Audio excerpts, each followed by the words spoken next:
একটা সম্পর্ক তখনই সবচেয়ে বেশি ব্যথা দেয় যখন তুমি গুরুত্ব দাও আর সে গুরুত্ব দেয় না।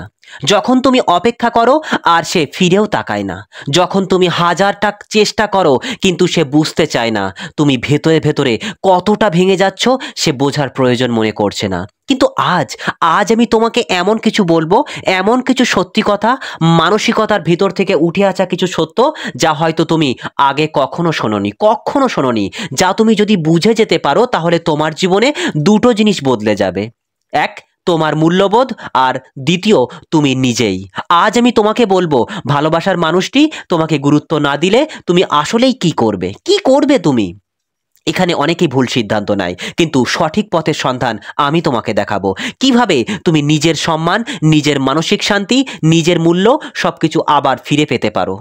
মনোবিজ্ঞানীরা বলেন মানুষ সবচেয়ে বেশি দুর্বল হয় সেই সম্পর্কেই যেখানে তারা সবচেয়ে বেশি আশা মানে প্রত্যাশা করে। আর দার্শনিক বলেছিলেন সত্যিকারের কষ্ট হলো যখন তুমি ভালোবাসো কিন্তু তার চোখে তোমার কোনো স্থান নেই। কিন্তু শোনো, জীবনে তুমি একটাই জিনিস মনে রাখবে, তোমার মূল্য অন্য কেউ ঠিক করবে না, তোমার মূল্য তুমিই তৈরি করবে। আজকের ভিডিও তুমি শেষ পর্যন্ত দেখলে তুমি নিজের জীবন, নিজের সম্পর্ক, নিজের সম্মান সব কিছুর নিয়ন্ত্রণ নিজের হাতে নিয়ে নেবে। এবং আমি তোমাকে প্রতিশ্রুতি দিচ্ছি এই ভিডিও শেষ হওয়ার পর তুমি আর আগের মতো থাকবে না। চলো শুরু করি। প্রথমত, কেউ তোমাকে গুরুত্ব না দিলে প্রথমে নিজেকে প্রশ্ন করো, আমি আসলে তার কাছে কি চাই? ব্যাস। সবচেয়ে বড় ভুল আমরা করি, যে মানুষ আমাদের গুরুত্ব দেয় না আমরা তার কাছেই সবচেয়ে বেশি গুরুত্ব চাই। বিখ্যাত মনোবিজ্ঞানী বলেছেন মানুষ নিজের অভাব যাকে পারে তার উপর চাপিয়ে দেয়। তুমি যখন কারো থেকে গুরুত্ব চাও আসলে তুমি চাও তোমাকে যেন কেউ দেখে, বোঝে, সম্মান করে, গুরুত্ব দেয়। কিন্তু যে মানুষ নিজে ভেতরে ফাঁকা সে তোমাকে কি দেবে? তাই মনোবিজ্ঞান পরিষ্কারভাবে বলে যে ব্যক্তি নিজেকে যত কম ভালোবাসে অন্যকে তত কম গুরুত্ব দেয়। তাই যদি কেউ তোমাকে গুরুত্ব না দেয় সমস্যাটা তুমি না, সে। কিন্তু ভুলেও ভাববে না ও আমাকে গুরুত্ব দিচ্ছে না কারণ আমি যথেষ্ট ভালো না। না বন্ধু, না, এরকমটা ভুলেও ভাববে না। তোমার তোমার মনে কেউ নির্ধারণ করতে পারে না। যে দেখবে সে দেখবেই, যে বুঝবে সে বুঝবেই। যে গুরুত্ব দিতে জানে না তাকে তুমি গুরুত্ব দিয়ে মরলেও সে কিন্তু তোমার গুরুত্ব দেবে না বা বদলাবে না। এই কথাটা হৃদয়ে গেঁথে রাখো।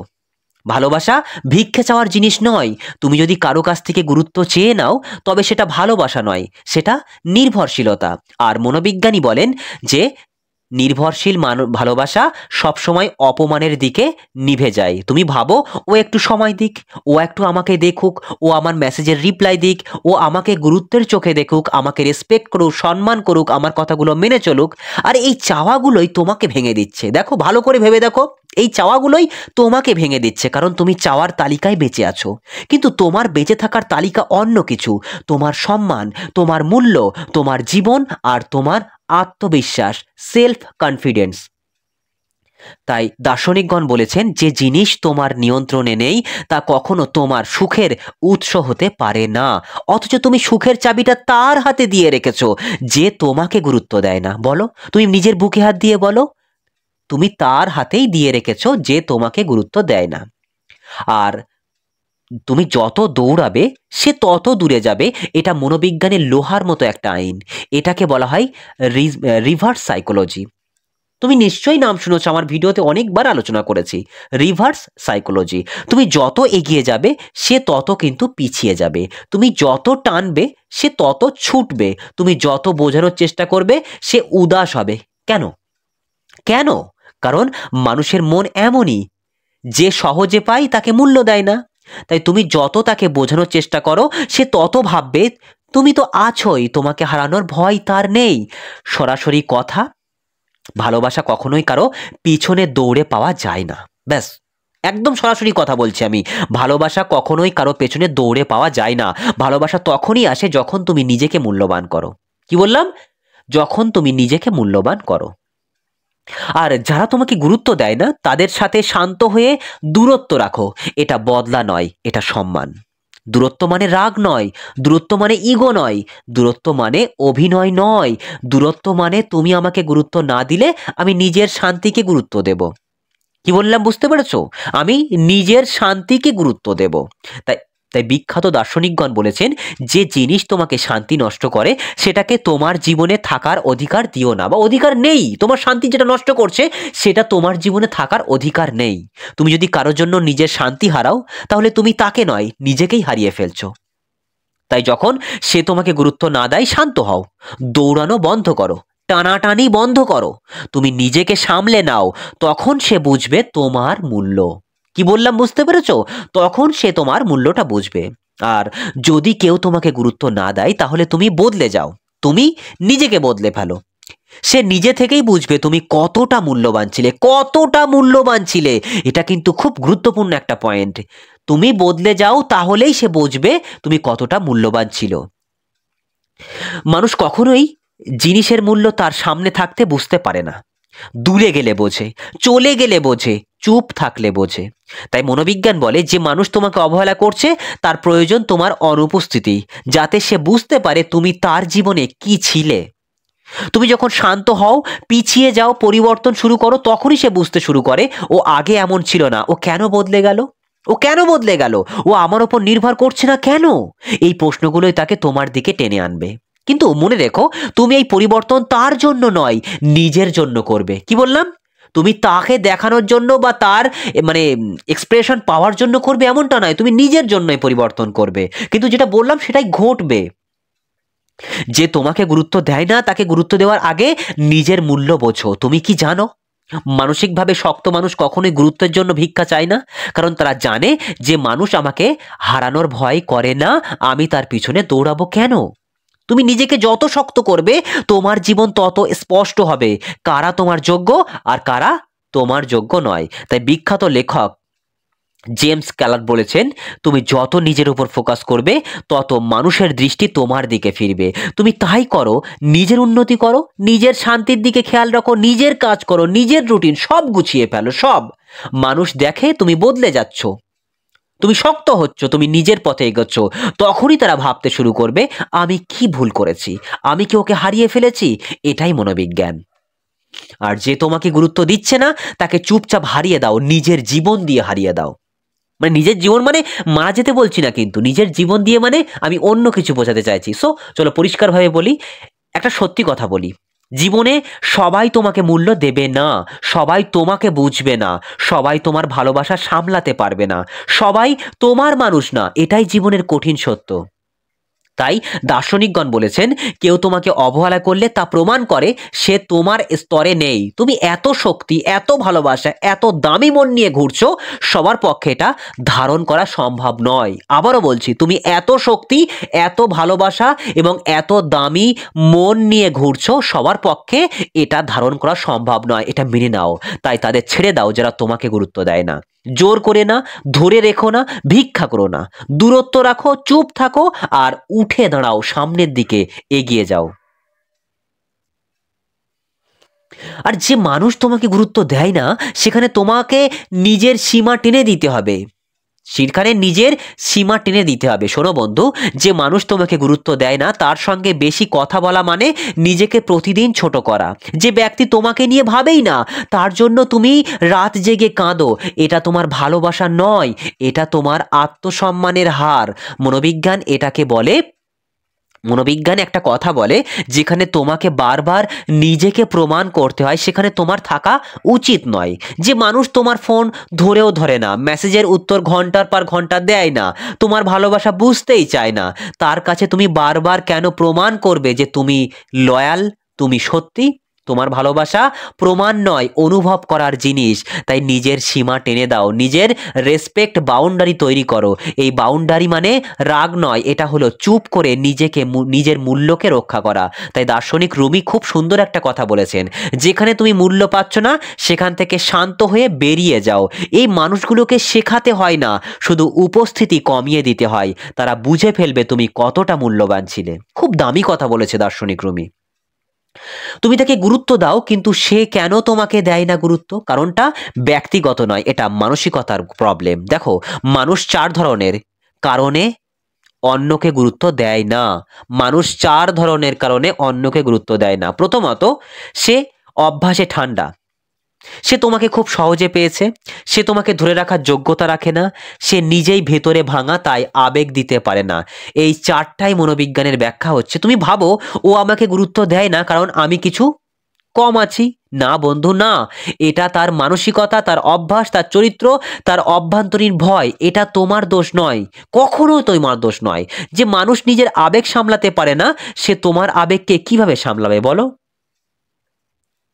পারবে না। যে মানুষ নিজের জীবনের লক্ষ্য ঠিক করতে পারে না, সে তোমাকে স্থায়িত্ব কিভাবে দেবে তুমি বলো? তাই তার আচরণকে নিজের অপমান ভাববে না। এটা তার দুর্বলতা, তোমার নয়। গুরুত্ব না পেলে তোমার প্রথম কাজ নিজের জীবনের দিকে, মানে জীবনের যে দিক সেটাকে বদলে ফেলা। এটাই জীবনের বড় সত্য। মানুষ তাই মূল্য দেয় যা তাকে হারানোর ভয় করে। তুমি যখন সারাদিন ফোনে বসে অপেক্ষা করো তার জন্য, সে জানবে তুমি তো আছোই। তুমি যখন বারবার মেসেজ করবে, সে জানবে তুমি হারাবে না। তুমি যখন একতরফা ভালোবাসা ঢালবে, সে জানবে তুমি ছাড়বে না। তাই সে গুরুত্ব দেয় না। কিন্তু একদিন তুমি যখন নিজের জীবনের দিকে ফোকাস করতে শুরু করবে, নিজেকে উন্নত করবে, রুটিনে ঢুকবে, কাজে মন দেবে, নতুন মানুষের সঙ্গে মিশবে, নিজেকে যত্ন করবে, তখনই সে ধাক্কা খাবে। ধাক্কা খাবেই, একদম 100% ধাক্কা খাবেই। কারণ মানুষ তখনই গুরুত্ব শেখে যখন সে দেখে তুমি আর আগের মতো নেই। পরিবর্তন শুধু কথাই নয়, এটা দেখাতে হয়। মানুষ তোমার কথায় বিশ্বাস করবে না, কিন্তু তোমার পরিবর্তনে বিশ্বাস করবেই। যে যে উদাস থাকে তাকে প্রশ্ন করে লাভ নেই, তাকে বোঝানোর চেষ্টা করেও কোনো লাভ নেই, তাকে ধরে রাখার চেষ্টা করেও লাভ নেই। শুধু একটা জিনিস কাজ করবে, তোমার নীরবতা। কারণ নীরবতা মানুষকে ভাবতে বাধ্য করে। তোমার বদল তাকে অস্থির করে তুলবে, তোমার দূরত্ব তার স্থিরতা কেড়ে নেবে। তাই মনোবিজ্ঞানী বলে, যখন তুমি কারো জীবনে বাধ্যতামূলক উপস্থিতি হয়ে যাও, সে তোমাকে অবহেলা করতে শুরু করে। আর যখন তুমি ধীরে ধীরে অনুপস্থিত হতে শুরু করো, তখনই সে তোমার মূল্য বুঝতে পারে। তোমার নীরবতা তার উপর চিৎকার করে বলে, আমি নিজেকে হারাতে দেব না আর। তোমার নীরবতা তার উপর চিৎকার করে বলে, আমি নিজেকে হারাতে দেব না আর। সম্পর্ক কখনোই একতরফা চেষ্টা দিয়ে চলতে পারে না। এটা প্রাকৃতিক আইন। একতরফা চেষ্টা, একতরফা কষ্ট, একতরফা আশা, এসব কিছুর শেষে থাকে শুধু হতাশা। তাই দার্শনিকগণ বলেছেন, ভালোবাসা তখনই সুন্দর যখন দুজনেই মানুষ একে অপরকে পূর্ণ করে। ভালোবাসা তখনই সুন্দর যখন দুজনই মানুষ একে অপরকে পূর্ণ করে। এটা খুব বড় কথা, কারণ বাস্তবে যা হয়, একজন দেয় অন্যজন নেয়, একজন চেষ্টা করে অন্যজন দেখে, একজন ব্যথা লুকায় অন্যজন তা উপেক্ষা করে। এভাবে কোনো সম্পর্ক টেকে না। এটা শুধু মানসিক যন্ত্রণা বাড়ায়। তাই তুমি একতরফা চেষ্টা বন্ধ করো, নিজেকে ফিরিয়ে নাও, নিজেকে গুরুত্ব দাও। যে তোমার যোগ্য, সে কখনোই তোমাকে একা চেষ্টা করতে দেবে না। সে তোমার পাশে দাঁড়াবে, সে তোমাকে হারানোর ভয় করবে। যে মানুষ তোমাকে গুরুত্ব দেবে, সে তোমার মতোই তোমাকে চাইবে। নিজের জীবনে ফিরে যাও, এটাই তোমার সবচেয়ে বড় প্রতিশোধ, না সবচেয়ে বড় জয় হবে। তুমি যখন তার জন্য অপেক্ষা করো, তুমি হারছো। তুমি যখন তার মেসেজের জন্য ঘন্টার পর ঘন্টা তাকিয়ে থাকো, তুমি হারছো। তুমি যখন নিজেকে ছোট ছোট করে, নিজেকে ছোট করে তার মন পাওয়ার চেষ্টা করো, তুমি হারছো বন্ধু, তুমি হেরে যাচ্ছ। কিন্তু যেদিন তুমি শিখবে, আমি আমার জীবনে ফিরবো, আমি নিজের লক্ষ্য ঠিক করব, আমি নিজের বিকল্প তৈরি করব, আমি নিজের ভালোবাসার যোগ্যতা ফিরিয়ে আনবো, সেদিন তুমি জিতে যাবে। নিজের জীবনে ফিরে যাও বন্ধু, নিজের জীবনে ফিরে যাও। আর নিজের জীবনে ফিরে যাওয়া মানে তাকে ছেড়ে যাওয়া নয়, নিজেকে খুঁজে পাও। এটা বাস্তব শক্তি, এটাই নিজের জীবনের দিক ঠিক করা। এটাই সেই পরিবর্তন যা দেখে মানুষ বলে, ওকে অবহেলা করে আমি ভুল করেছি। তাই পরিশেষে একটা কথাই বলি বন্ধু, তুমি এই পৃথিবীতে কাউকে প্রমাণ করতে আসোনি যে তুমি কতটা ভালোবাসতে জানো। তুমি এসেছো নিজের মূল্য বুঝতে, নিজের জীবন গড়তে, নিজের সুখ তৈরি করতে। যে তোমাকে গুরুত্ব দেয় না, তার জীবনে জোর করে থাকার প্রয়োজন নেই। যে তোমাকে দেখে না, তার চোখে আলো জ্বালানোর দায়িত্বও তোমার নয়। আর যে তোমাকে মূল্য দেয় না, তার জন্য কাঁদা তোমার সম্মানের অপমান।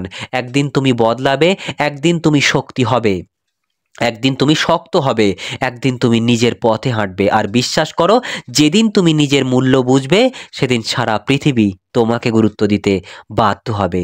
যে তোমাকে গুরুত্ব দেয় না, তাকে ছেড়ে দাও, ছেড়ে দাও না তাকে। শুধু নিজের জীবনে এগিয়ে যাও, তখনই সে দেখবে তুমি কোনো সাধারণ মানুষ নয়, তুমি এমন একজন যাকে হারিয়ে সবাই আফসোস করে। নিজের সম্মানই তোমার সত্যিকারের ভালোবাসা, এবার থেকে তুমি সেটাই রক্ষা করবে। সো বন্ধু, তাহলে আজকের ভিডিওটি তোমাদের কেমন লাগলো অবশ্যই কমেন্টে জানিও। ভিডিও যদি তোমাদের বুঝতে একটু অসুবিধা হয়ে থাকে অবশ্যই তোমরা সময় বুঝে অবসর টাইমে আরও একবার শুনে দেখো। আর গলার কন্ডিশন খুব একটা ভালো নয়, সর্দিতে প্রচণ্ড রকমভাবে আপসেট হয়ে রয়েছি। সো সেক্ষেত্রে হয়তো কিছু টালমাটাল হয়েছে। তো সবার কাছে আমি বিনয়ের সঙ্গে ক্ষমা প্রার্থী। সবাই ভালো থেকো, সুস্থ থেকো, নিজের খেয়াল রেখো, নিজেকে ভালোবেসো। ব্যাস, আমার প্রত্যেক দিনের কথা এটাই।